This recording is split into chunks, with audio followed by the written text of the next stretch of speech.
Recording started. Okay. The purpose of this conversation is to shed light on how to navigate through creating a business while working in a corporate job. Often corporates are working overtime and jobs can get as demanding as it gets. But that's not the end. The best time to start a business is on any 365 days and 24/7, any time of the day. It could be right now when you are listening to this conversation as well. Consistency in the right direction and embracing temporary work life imbalance in the beginning stages is a challenge. Grass is greener on the other side, though. However, without any guarantees, disclaimer, it's high risk, high reward, but totally worth it. Trust me. Our guest today has personally been through a journey of ups and downs, and one day he decided to leave his comfort zone, venturing into his own business. He wanted to be his own boss. This came with challenges, but he has successfully navigated through all of those challenges, including the temporary work life imbalance phase. Now, today, he runs an established remote digital marketing agency. He is Rishi Gangoly. I welcome you, Rishi. Hey, hi, Krishir. Thanks for having me here. Takes a lot of courage to, leave a well paying comfort zone of corporate to, you know, setting up your own. Yeah, well, I would say it's exactly leave the comfort zone. 10, 11 of us were asked to leave the company. So it's a different situation, right? When, Do you call it a serendipity? okay, what's that? Serendipity means that some events that take place in your life, which you later realize that they happened for the good. Okay. Yeah, you could say that. Yes, yes, yes. The decision making process from corporate to business brings a lot of challenges, pressure. Share some ways that you dealt with this temporary work life imbalance, knowing that it would pay off in the long run. Okay. Um, so, just to zoom out a little bit, I think the jobs that I had, I love the jobs that I had. The bosses that I worked with loved my presence, and I learned a lot from the job experiences that I had. It was just that, uh, the market recession in 2008 impacted a chain of events, and, people were asked to leave.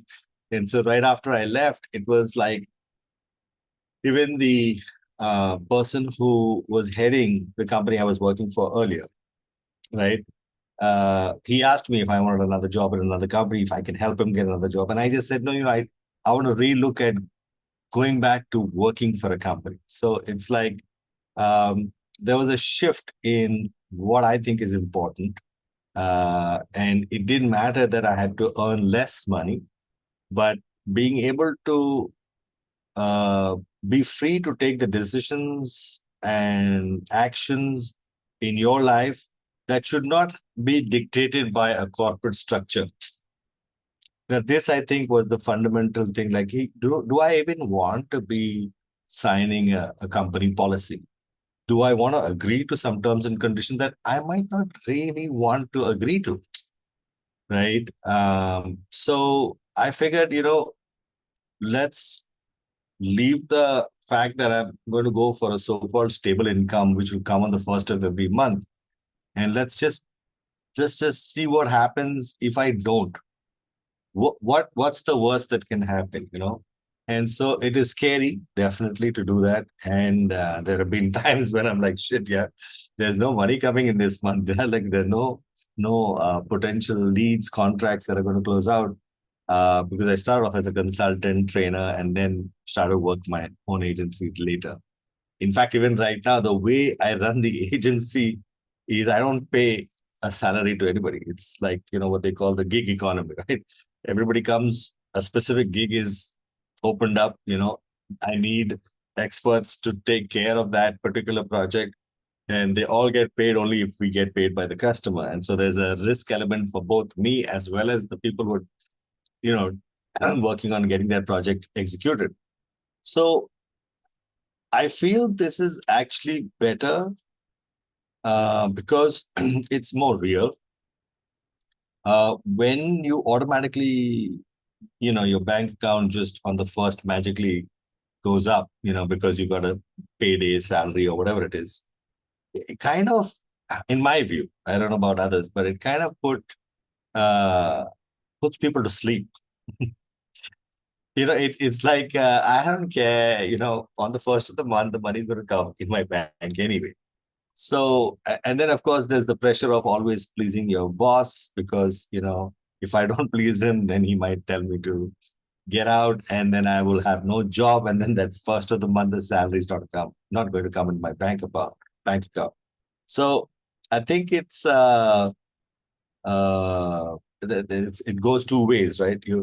When you, but at least if you're living on the edge all the time, which is, I don't know where my money is going to come from tomorrow, and I better do something today to make sure I get some money tomorrow, is still better in my view, because it's more real than the other one, which is kind of puts you to sleep in some sense.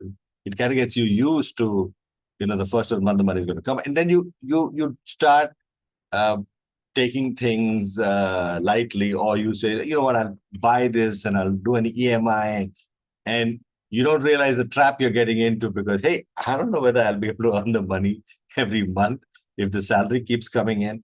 Whereas when you're on your own, you think 10 times before you want to buy something, because, like, hey, this is what it's going to cost. Do I have the money to pay for it? Can I see my projections clearly that the money is going to come in, and then make a huge investment of 100,000, 200,000, whatever, to buy something, whether outright or through an EMI, whichever way. So I think it was these things that I began to see the difference between leaving the corporate and coming on my own. But overall, I feel it makes more sense to do this. I still recommend it to many people if possible.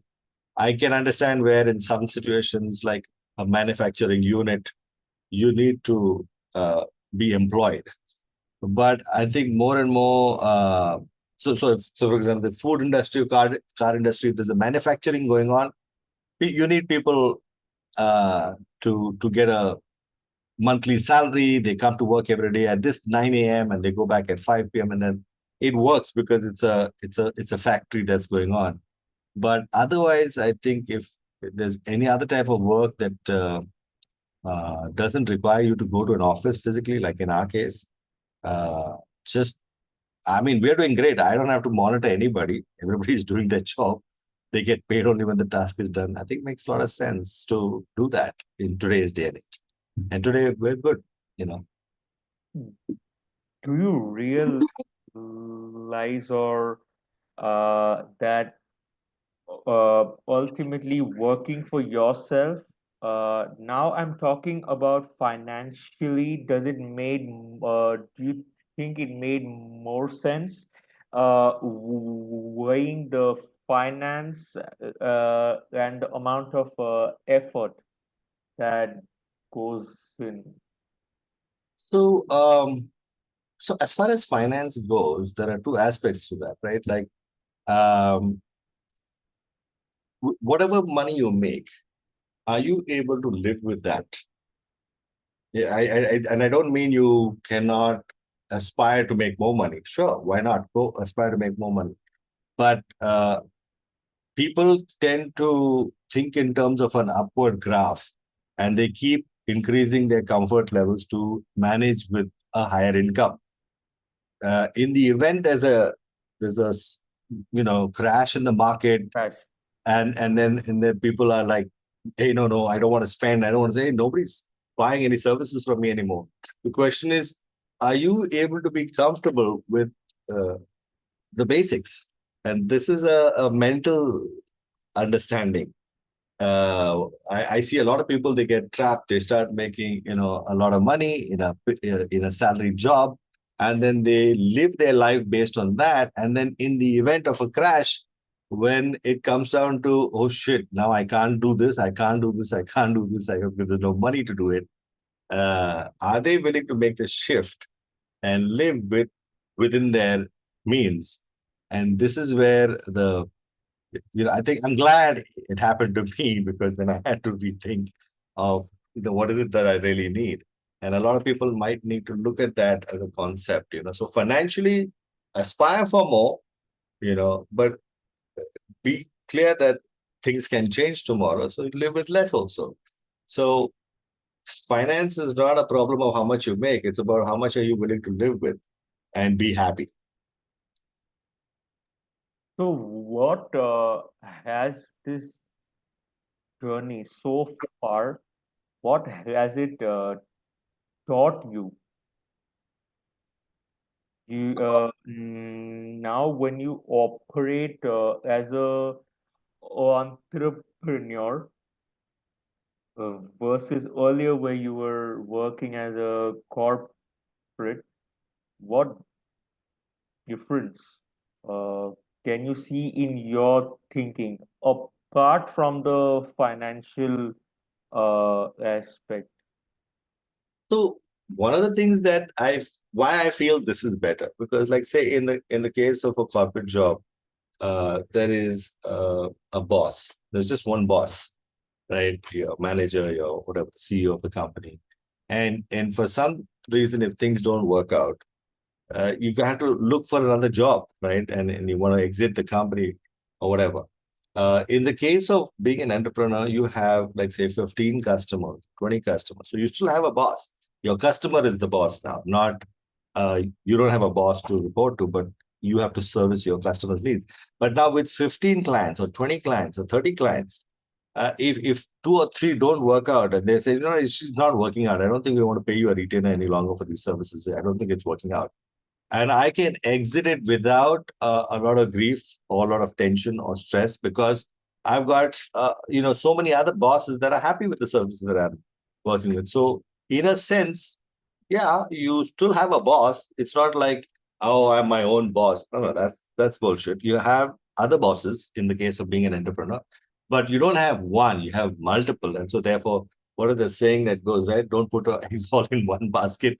So with an entrepreneur, you have your eggs spread out, and you're not you're relying on all your customers uh, going to screw you up in one job and say, unless you're very bad at delivering services, then you need to relook at, what value you're offering your customer. But that's, I feel, financially, you don't get hit because being multiple clients, multiple bosses, you are it's safer. It's less risky. It may take time to build 15 customers, 20 customers, 30 customers, but at least when it does reach the, unless there's a freaking world economy crash going on, you know, uh, I think you're safer in that as an entrepreneur than an employee in one company with one boss. Yeah. I don't know whether I answered the question though. Would you say that working for yourself is more rewarding versus the effort versus the extra effort that is required? So one of the things is, when you become your own boss, and if you recruit people who work on a project basis, which means they are also their own bosses. Like none of the people that I work for are required to work for me only. I teach them the same principle that I follow, right? Which is I said, guys, I'll give you work, but if you're only using 20% of your time because of the work that I'm giving you, you've got 80% of your time left over, which for you to do other projects. So there is no mandatory requirement that they work for nobody else. So in a sense, I'm building a lot of entrepreneurs also in their own way. I have conversations with them. So the concept is not only I'm following it for myself, but I'm suggesting that the team that I work with, they follow it for themselves. And some of them like the idea and they are doing well because it's not just me that they work for other projects simultaneously. So in that sense, I would say, that somebody told me a sentence like, he says, the only way you can multiply money is to divide it. And so I, in my case, I'm actually getting in the business. I understand the tech to a certain degree, but I'm basically getting in the business. So I'm just going out, getting the business and dividing it with people that will do the project. So get more money, and then that's a super multiplier effect because you have a team of people that feel that hey, Rishi is a reliable guy. He keeps getting us business. We don't have to worry about getting the business. He'll get it for us, and his style is different than working in a company, but at least there's a consistent amount of work that keeps coming our way. So I feel this is better, yeah, financially also rewarding in that sense. Yes, yes, yes. True. I think for for sure. Um,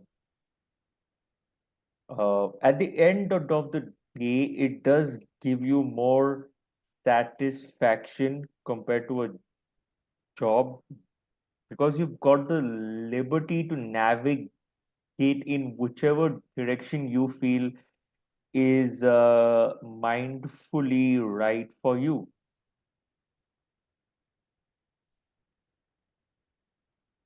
People become more responsible to deliver what they.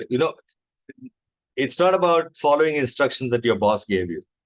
It's about you taking responsibility to get the job done.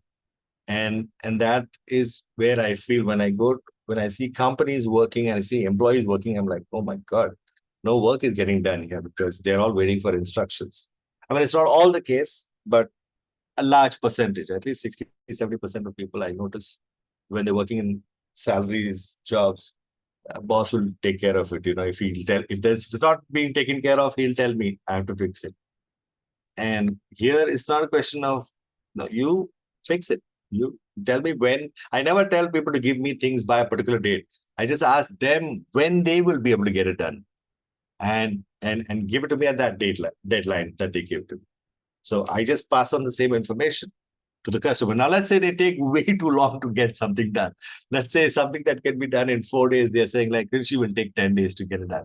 I say, okay, let me get back to you. And I tell the customer that, look, to do this project, it'll take us, 10, 11 days maybe.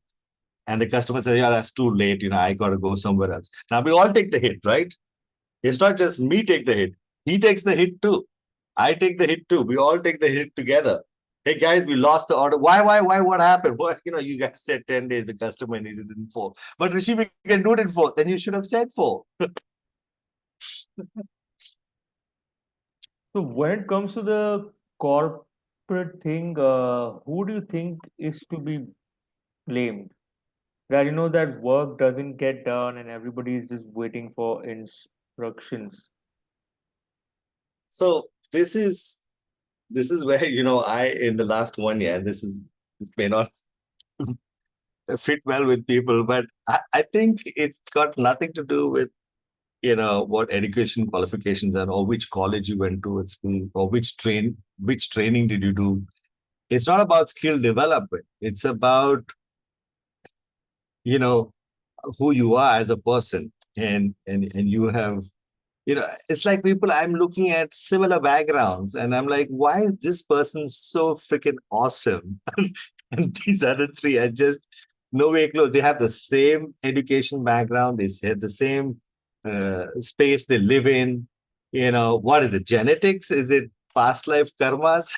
I have no freaking idea. I I don't think it would be fair to blame a corporate system versus people being on their own. I think um, I don't know the answer to this one because I don't know why people are good and why some are horrible. I tend to put it down How were you? in the You sense, always wait for instructions, or were you a natural leader even in a corporate environment? I don't know. You'll have to check with my bosses. They would know. In fact, one of my bosses, I loved him, and I still do love him, and he's like a mentor to me. I would say that when I first came, definitely I was a kid. I was 20, 21 years old, and I had no idea uh, on what it meant to take responsibility and stuff like that. uh, I knew some things that hey, you got a job, you better do the job, otherwise they will ask you to leave. That basic knowledge I had, but in terms of I I would give a lot of credit to my mentor because he kind of work towards making us leaders. So I don't know whether one is a born leader or not, but definitely for sure, I would say that he inspired us to become leaders or think like leaders and to take responsibility. So a lot of corporates invest in a lot of leadership training, and I can see why. But my boss was a natural leader, or maybe I don't know how he became the guy he was, but thank God that he was in my life because then he taught us how to think. And he did things that inspired us. I remember I'd like to cite one example where I was supposed to be the IT guy, right, of the company, and I had no backup system in place. So apparently one day the server hard drive crashed, and we were all in a desperate state. And I thought, this is it. I'm going to lose my job now. I better start looking for another job. And when I told him, my manager took me to the boss and said, this is what's happened. And he said, okay, fine, great, no problem. We can come out of this. And he didn't, you know, say anything to me to make me feel like, what the heck, you screwed up and nothing, zero. I was like, he's just going and attacking the problem. He says, okay, so now what do we do? Don't we have some of the data on the computers? Yes, we do. Okay, Rishi, do one thing.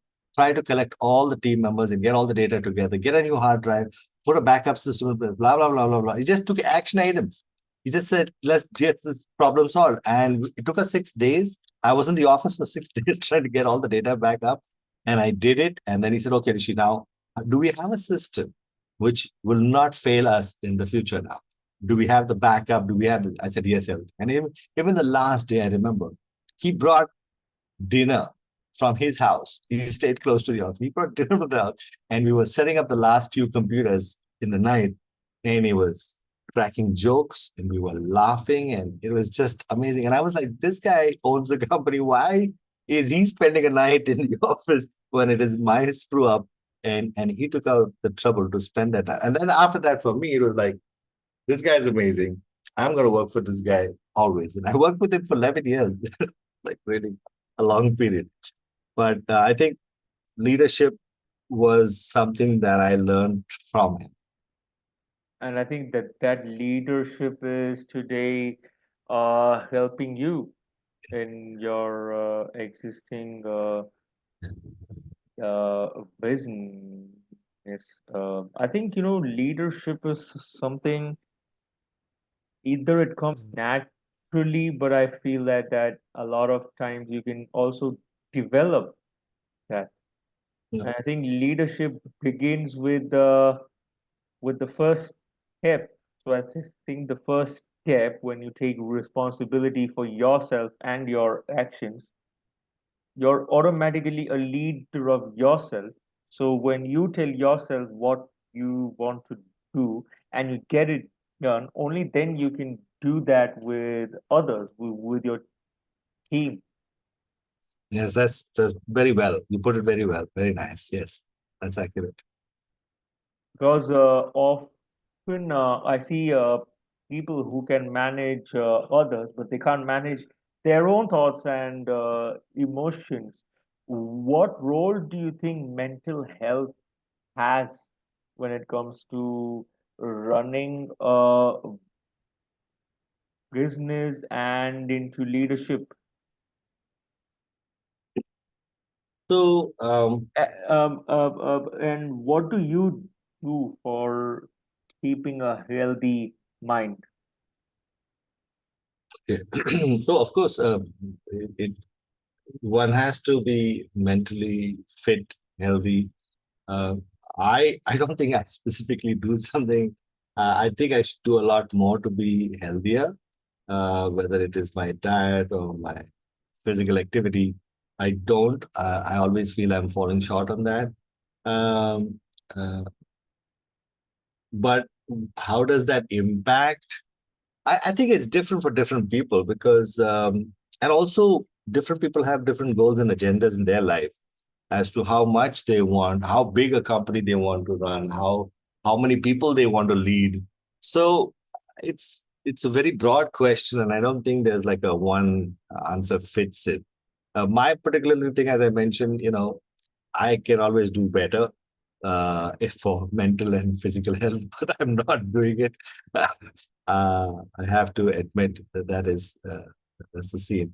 But would it play an important role to be a good leader? Yes, of course. I mean, and sometimes it's like the other way around. I think because one is uh, mentally uh, in a keeps oneself in a good state, the health is good because of that. So I don't know which one is leading which one. Is it the health that's driving the person to become a good leader, or is it the fact that the guy is a leader that is turning out to be a healthy person because of the way he thinks or she thinks, and therefore the body is also in a good shape because of what they feed into their mind and how they think and what they project outside. You sound like an assertive person. Like, there's a person who is aggressive, one end of the spectrum, and the other end is a person who is passive. The middle one, the optimal way is to operate through assertiveness to get things done without forcing them too much. Well, I don't know whether I am assertive or aggressive or passive. Maybe we're a combination of all of those at different times with different people in different scenarios, different situations. So maybe we've had the opportunity to interact on this conversation. So you may be able to see just some aspects of it. But I'm sure if you speak to some of the people I work with, they may have different views. Maybe maybe I'm assertive with some people or I'm more passive with some people. Like, for example, if there are people that actually always get work done all the time, there's no need to be aggressive with them ever, right? So they will say, hey, Rishi, I've never seen you aggressive. Yes, but they are great. And then there are some people, they seem okay initially, but then they suddenly start, falling back. And I'm like, hey, guys, what's happening? When you said it's going to be done yesterday, why did so then I'll become aggressive with that person. So I think it depends who the other person is and how they are vis-a-vis the work that I'm working with them, and then I respond different to different people because I know for a fact that I'm all three depending on who's in front of me. You know,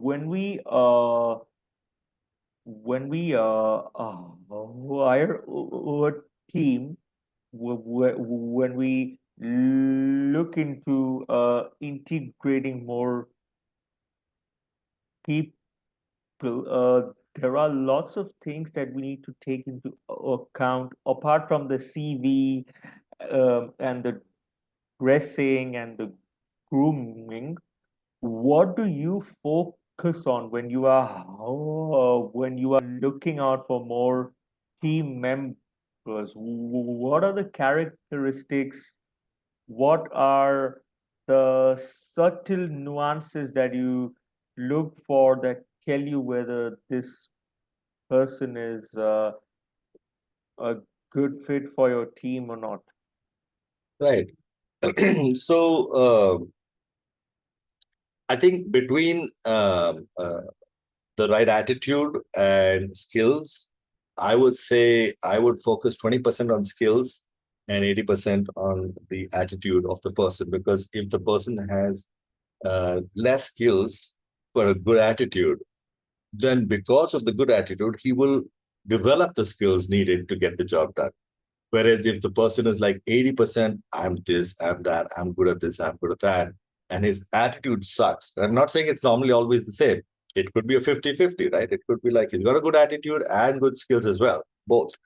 So if it is more skill oriented, like this is who I am, this is what I will deliver, this is the money I need. You want me, take it.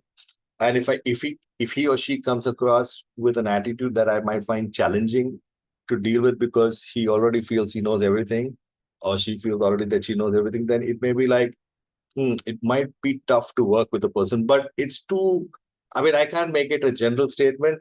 I prefer to go with, again, this I learned from my mentor, which is, go with the last question. Most important question is, do you want to do this? Okay. I remember when I used to work with my mentor, we would interview people, and we would, out of 20 calls, we'll say, I think these three people are good. And then we'll tell my boss that these three people are good. He says, okay, you pick the best one from there and get them in front of me. So we would get the person in the room with my boss, and he says, look, the fact that Rishi here and so here is asked you to meet me means they've already decided they want to work with you. So that's great. So as far as I'm concerned, congratulations on wanting to get selected here. Because as far as I'm concerned, I have only one question, which is, do you want the job? And at that point, I know the person who's come for the interview is thinking, what was the question you just asked me? Do I want the job? I mean, hello, I'm here wanting the job. I came here for the interview. What kind of a trick question is that? Do I want the job? But somehow they're, thinking maybe he's joking, not joking. I don't know what the deal is. And they just say something like, yeah, yeah, yeah, I want the job.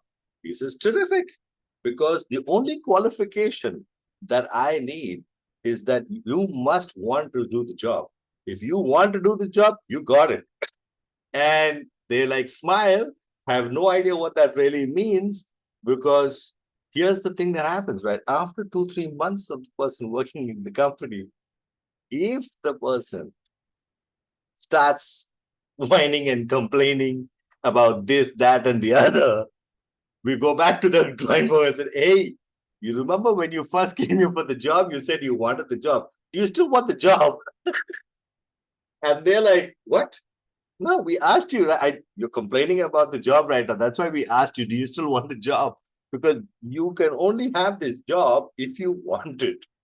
And I thought that was super powerful. I thought, wow, you get the job because you want it. So therefore, do the damn job. Otherwise, there's the freaking door. You can leave. You got it 30 days. We'll get somebody else in there. And I thought that was a super powerful thing. So yeah. So you were the one who used to take these interviews and screenings. So as to screen them, but take it, I had the final decision of whether we should hire this person, because I would always go to my boss to say that, can you check the attitude as who's the right person to select? And then he would do this master, you know, stroke where he would say, you want the job. And then I was like, now I'm beginning to understand how deep that question is, that do you want the job? Actually, there was a guy. He said, yes, I wanted the job. And after 3 months, he actually had problems of coming on time because his boss, his manager was saying that, hey, supposed to come at 9 a.m. The guy is lining up here at 10:30, 11. The first morning is where all the calls come in and I have to do all the troubleshooting. and he's like going scot free. So, so we chatted with him a couple of times, and he explained how he is so far away and he doesn't get time to socialize because he's just in the train all the time. He's coming from a very far distance.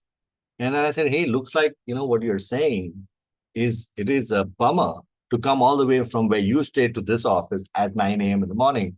I can understand your frustration because you have to get up at 4 to come here by 9 because of the traffic, blah, blah, Seriously, 4. blah.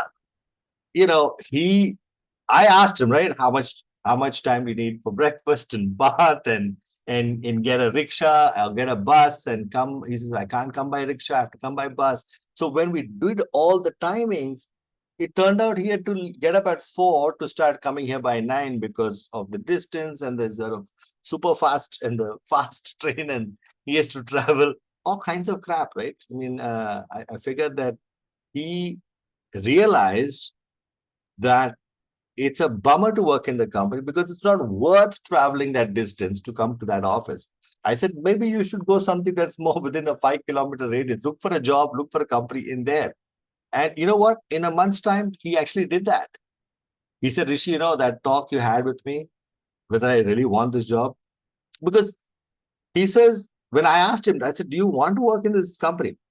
And he said, but it's not a question of wanting this job, right? I have to do this job. I said, that's the problem. Most people in life do the job because they have to, not because they want to. And when they do things because they have to, it's horrible. It's a miserable experience. काम पे जाना पड़ता है. I have to go to work. मुझे जाना पड़ेगा. And that's crappy.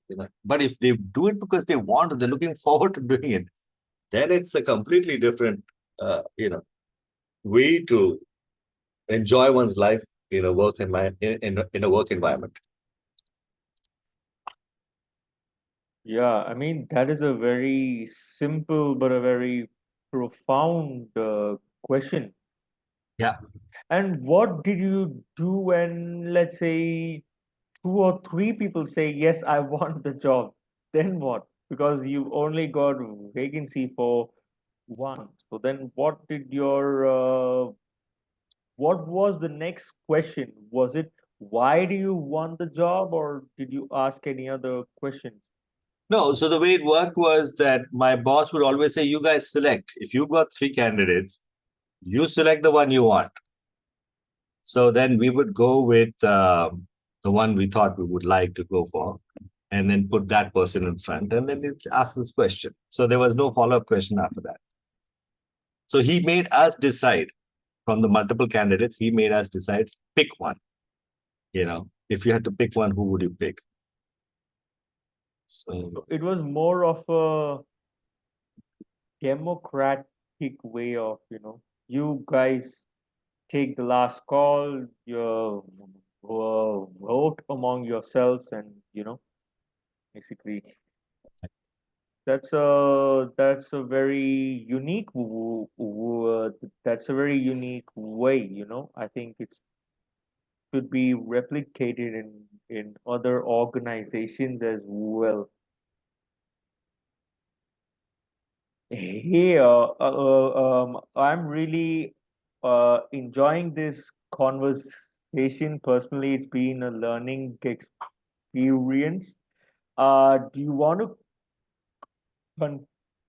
continue, or you can let me know in the chat when you want us to stop, so that it doesn't just go on and on and on.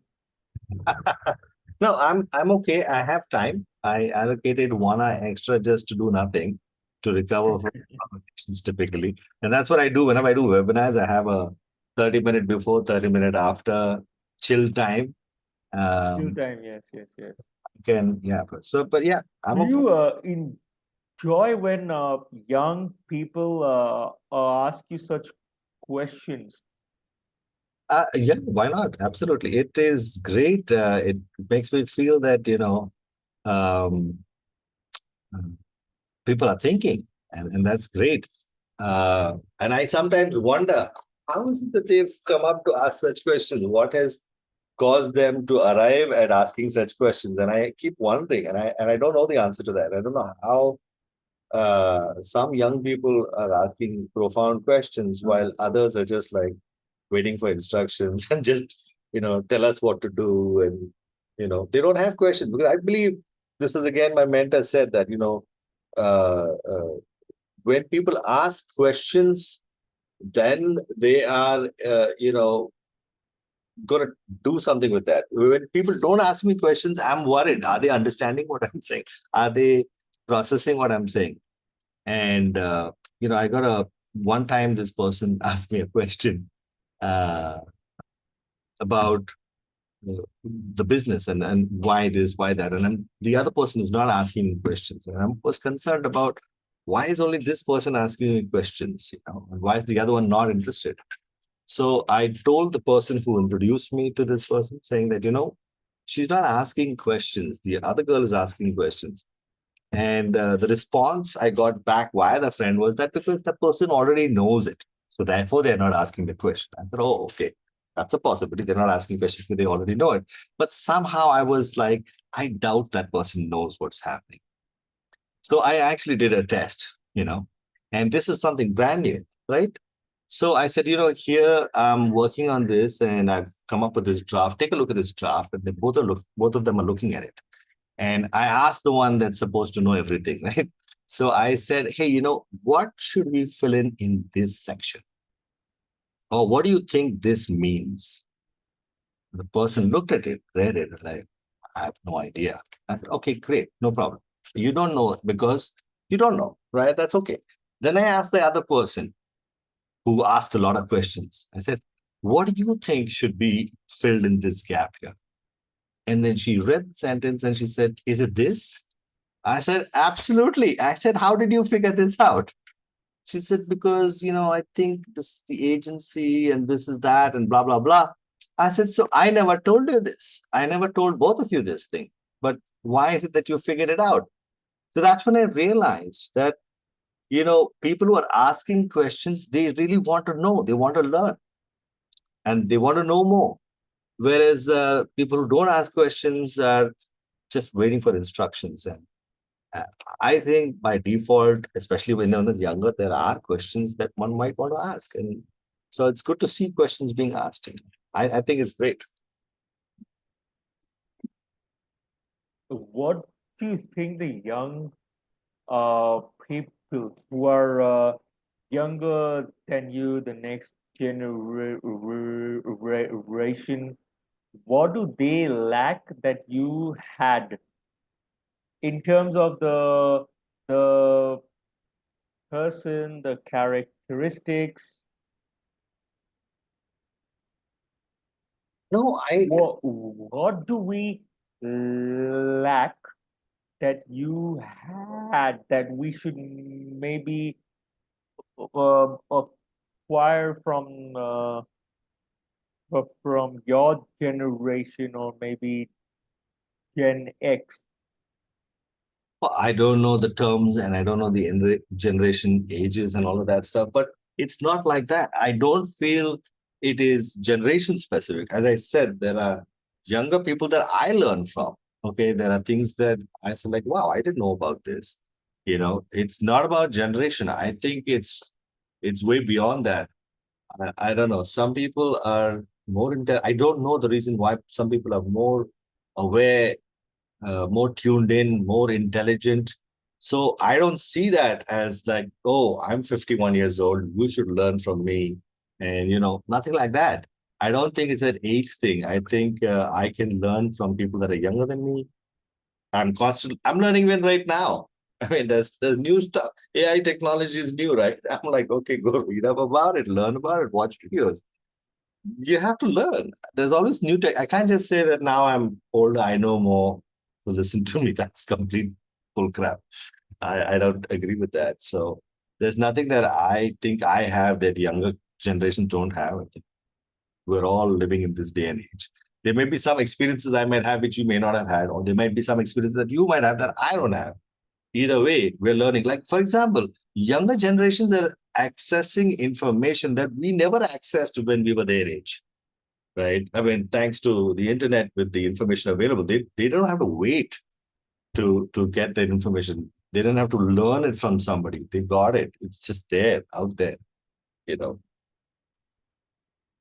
Yeah. What do you think is uh, something that you see among the current generation? One thing where you think they are going right, and one thing where you feel they are going wrong, where they can go right. Or let me frame it as room for improvement.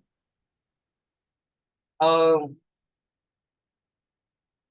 I don't think in terms of that. I mean,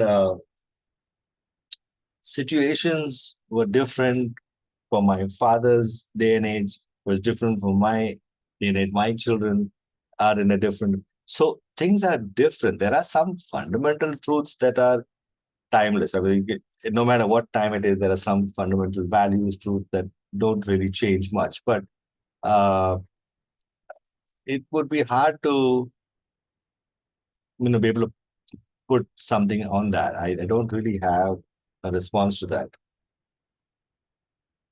Yeah, situations are different. Like, for example, many kids today are born with an interface that is you just touch, right?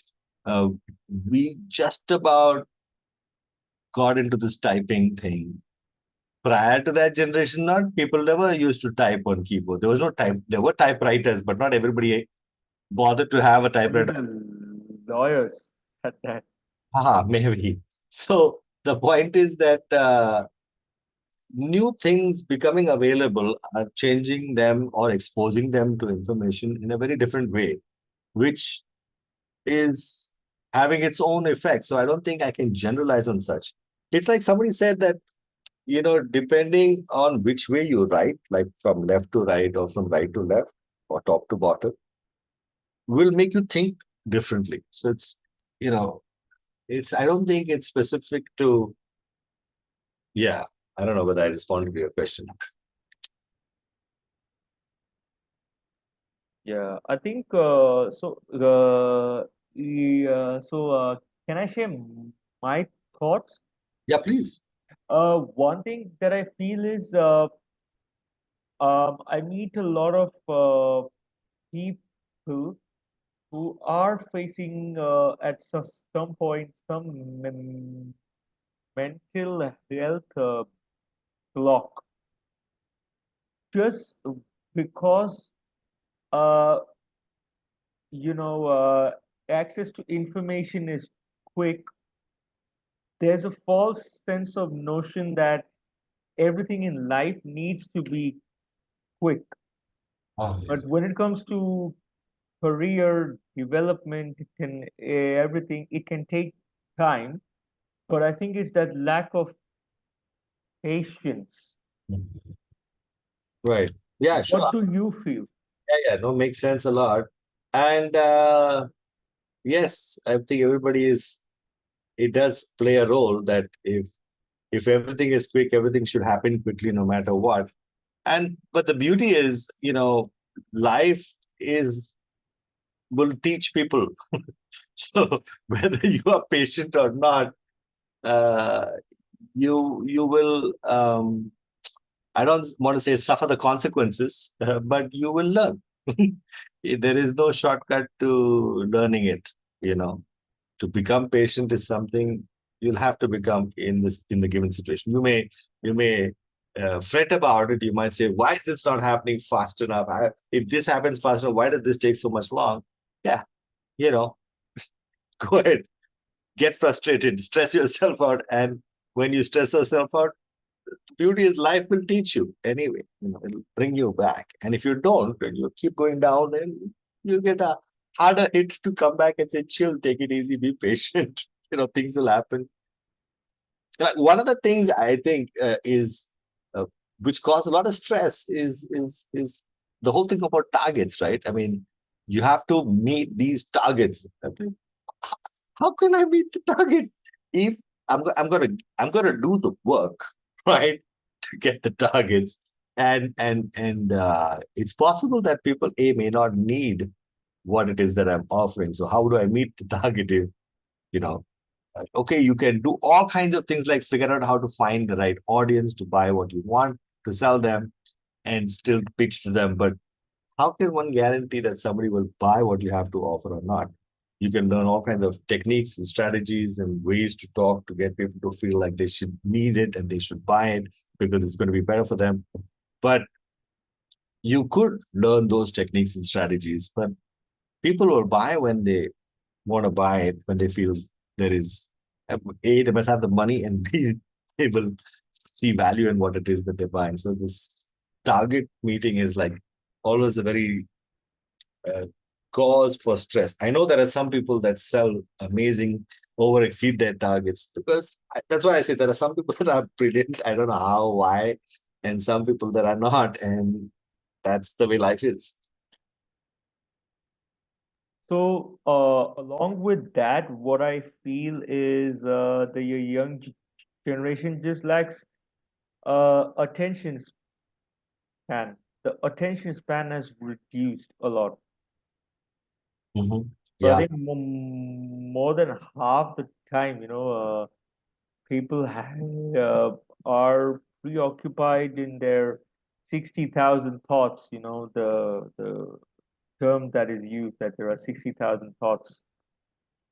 So I think a lot of people, yes, as well, lack focus. And I travel in the train, and I see that, a lot of people, while boarding the train, while deep boarding, walking on the foot over bridge. Like, for example, yesterday I was walking up the foot over bridge, and there was an old man. He was watching a reel, so he was walking slower, not realizing that there's a bunch of uh, crowd which has just deboarded one of the trains, and they are trying to navigate their way to the next platform, or to the next destination, their final destination. And this person was just, and I saw what this person is doing, and he had a smartphone and he was maybe watching a shot. right. Like, how ignorant can that be? That's not the place to use your phone. That place is for walking, so just quickly make your way. And I think that is not just with young, but with also older people, is rather than addressing the elephant in the room, there's an escape now with the shorts and reels, and it just goes on. Yeah, yeah. I see that happening. Yeah. I mean, I might even be guilty of having done it myself a couple times. So, Okay, I think we should change the topic then, because you're guilty of it. No, but I think for sure, like, even I watch reels and shorts, but I've got a very different way. So I've got a few friends who are into spirituality. Some people share memes and the funny stuff, but I'm really mindful that I do check notifications when I want to. hmm, So before I open notifications, I ask myself, do I want to watch reels now, or do I want to create a podcast flow for my session with Rishi? So most of the times the answer is no. I want to get something productive done first, and then if I have the time to watch reels, number one, I will watch reels from those spiritual or personal development, business related content which my friends keep sharing. Then there's another set of friends who share humorous and all the funny, entertaining content. I keep that for later. So most often, I only get to a stage where I see that uh, funny content maybe once a week. So rather than spending my productive time in watching content that is not even related to my work and my spirituality, uh, I get more time to get things done in the direction that I want to. Right. And occasionally, yes, I do open the funny stuff and see, and maybe have a laugh.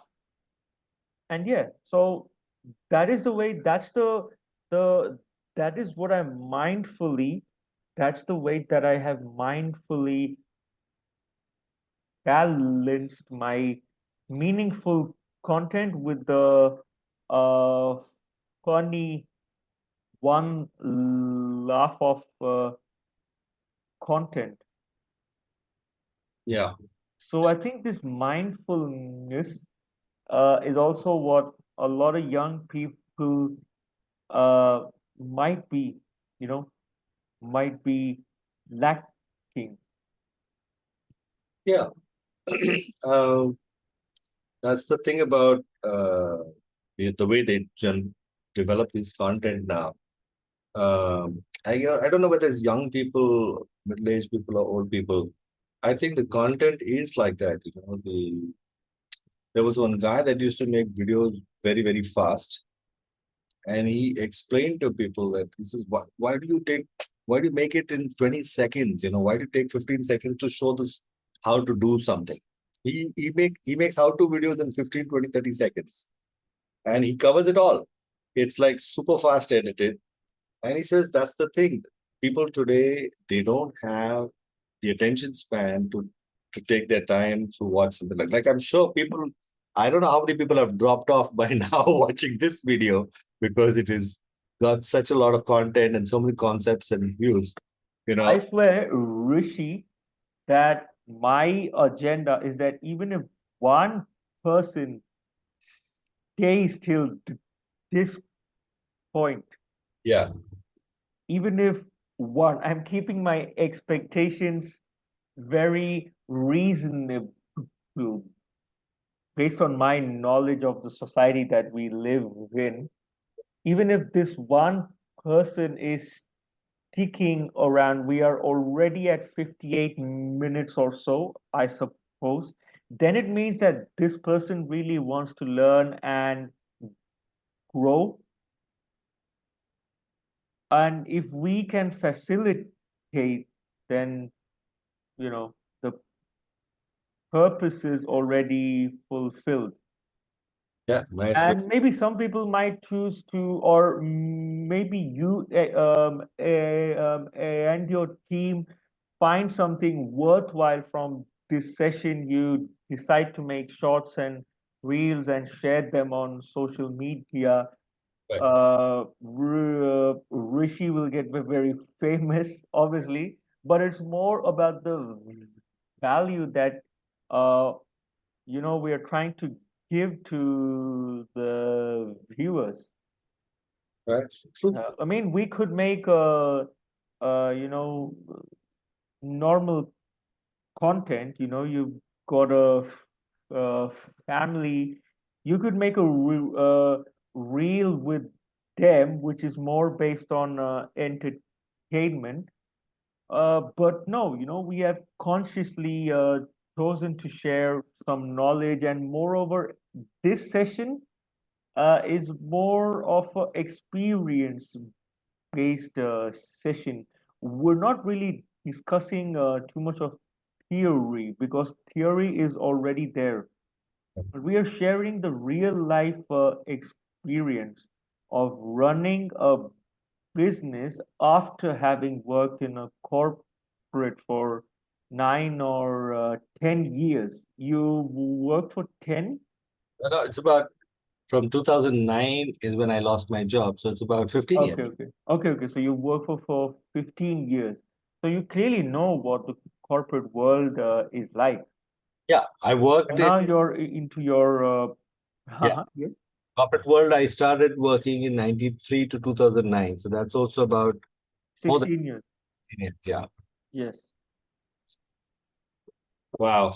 Anyway, Do you have any? So, throughout this conversation, it is me who has been asking you questions, but I think I should give you the opportunity as well. If yeah, in case you've got any questions for me, because, it's no, just that I don't want to sound like, it's like a journalist or an interview. This is just a conversation that, we would have done this in a coffee shop. Is just that. That is the concept of a podcast. right. So, in terms of, I never asked you this before, but it's been on my mind. How many of these podcasts have you done so far? And what do you have a theme in mind for these podcasts? And what exactly is the reason you want to do this? This began in 2020 when we all know the 2020 is a year we wish to not remember, but I am going to remind you of 2020 because that is the year when I started to work on my public speaking. To be more frank, I am a person with a long term history of speech fluency. We call this stammering in India, and overseas we call it stuttering. So I thought, let me start a podcast on this topic. It was a niche. And then I started to meet a lot of people from the online community because fortunately that time everything went over Zoom and Google Meets. Correct. So I started to meet more people who were, getting stuck, who were in this loop of speech disfluency. And I thought to myself, wow, there are so many more people. I thought that I was the only one in the world. And then I decided that, I want to share this uh, one-to-one conversations with people across YouTube. So I used to create these sessions and I used to share them in our. We've got a massive Telegram group. So I used to just drop down the link, and then people used to come watch. Then as I went on, I started to improve my public speaking skills. By the way, my very first podcast is still there for those who want to check it out. And I remember that I was only asking questions because I was getting so many blocks that I wanted the guest to do 90-95% of the job to answer the questions. And I would simply just ask questions, and then eventually I got the confidence that yes, I can do better. So then I decided to venture out into. Uh, so at the same time, I was also watching a lot of spiritual content and reading. So I thought I want to now talk about spirituality as well, about personal development, about something other than just the stammer. I remember there was a session that I did on Vipassana meditation. That was one of my first sessions where we did not speak about stammering, even though the guest came from the same community, we consciously decided that, you know what, we're going to share more about this meditation. And from there, it began. My goal is to share, the conversations, the meaningful conversations that I have with the guests. And I talk to them more offline than on these sessions. But when we do come together, we try to give value to the audience. So it's all about, and the fact is that we are so used to watching famous people share their knowledge and wisdom, but maybe your next door neighbor would be having something more realistic that could be tailored to you. Right, So, for example, in my case, I can relate more with you than, say, the top five in this country, right, because you are approachable to me. right, Because to some extent, I know the human being side of you, which I do not know with the top five or the top 10 mhm, industrialists. yeah, So it's easier for me to learn from you than it is to learn from them, uh, because we more or less share the same reality and the same circumstances. right. So So, for me, it's more about getting not famous, world famous people to this session, and to have these productive and constructive conversations. sure. And what do you do? I mean, just so that people know, what do you do? So I own a retail store in the Canary Islands of Spain. We deal primarily with footwear. With the life experience and my retail business experience, I got into startup mentoring for youth in India. There's a youth unemployment issue that I would like to see that, young people themselves can solve through startups. Right. Yeah, I mean, Because a lot of people, a lot of fresh graduates, they have to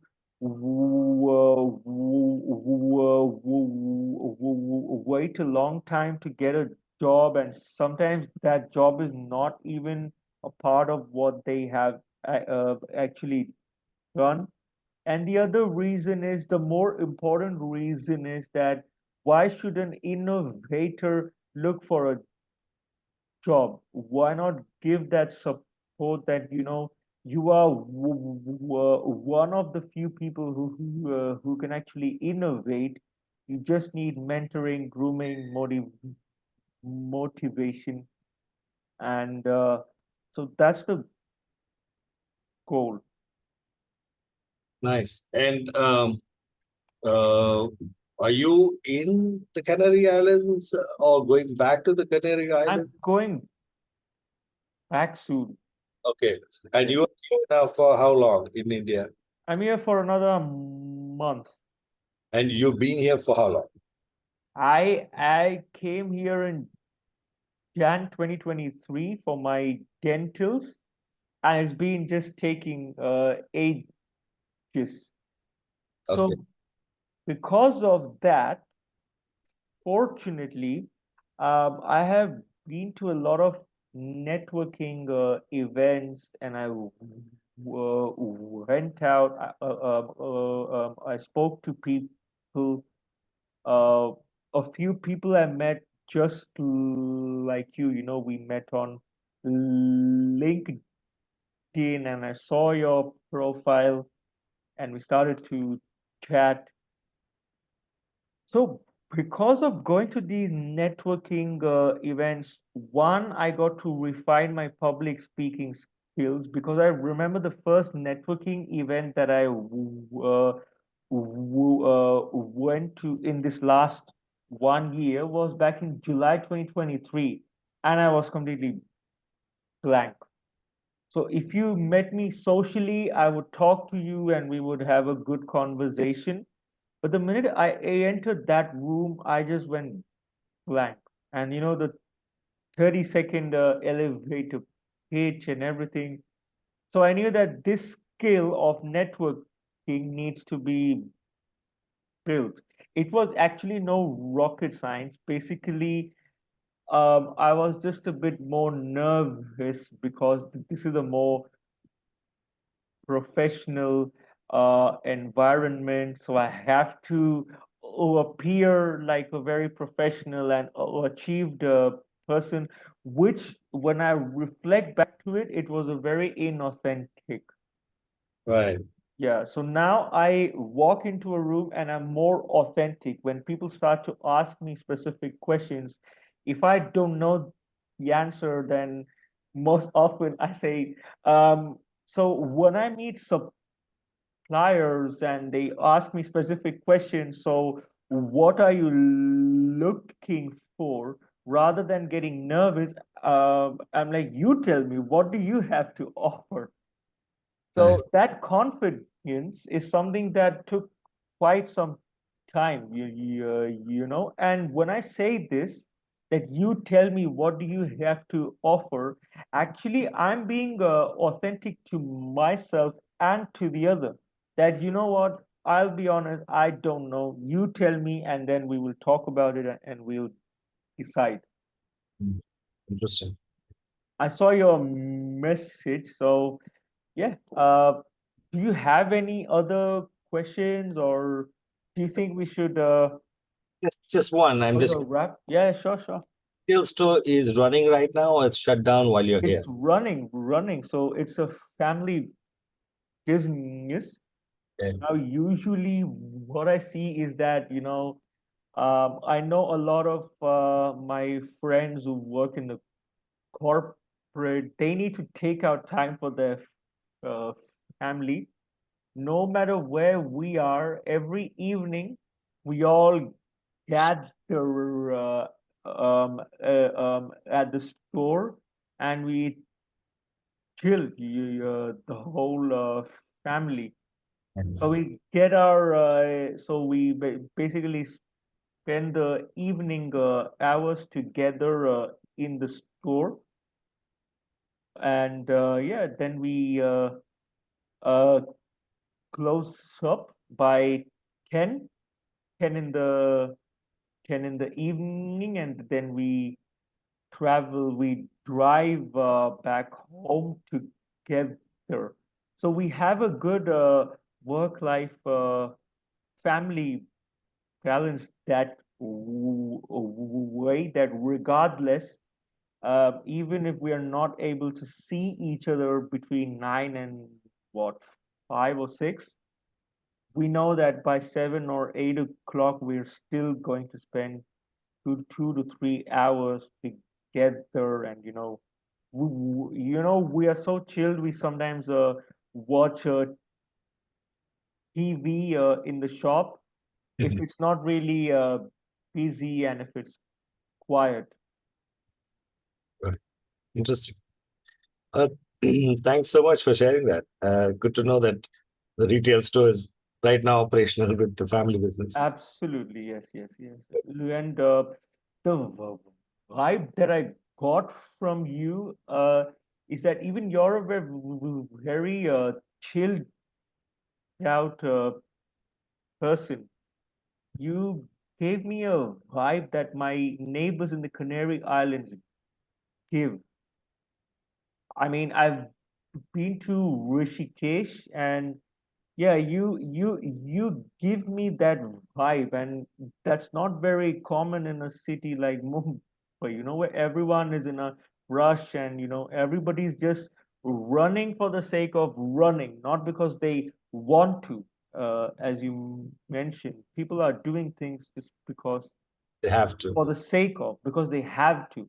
And I think that is my biggest takeaway for our viewers today that, what, do things that you want to, not because you have to, but even if there's something that you have to, try to reframe your mind that, what, you try to add a goal so that next time you do that, you're wanting to do it for a specific goal rather than obligations, because obligations just lead to complications. Nicely put. Yeah, no, that's it. I had, I feel that that's the thing. That's the basic takeaway that, if all those people who feel they're doing something because they have to, they have forgotten to understand why they want to do whatever it is they want to do, or they never ever thought about. And if they put their thought about it, then the have to is not an issue because now it's become a want to. So, Yes. yeah, I guess that. Thank you so much. Thank you. Thank you for having me. Thank you. Okay. It was such an open-ended conversation that I wish we do more of these. Sure. Maybe we can do a live stream. We can do question answers Sure.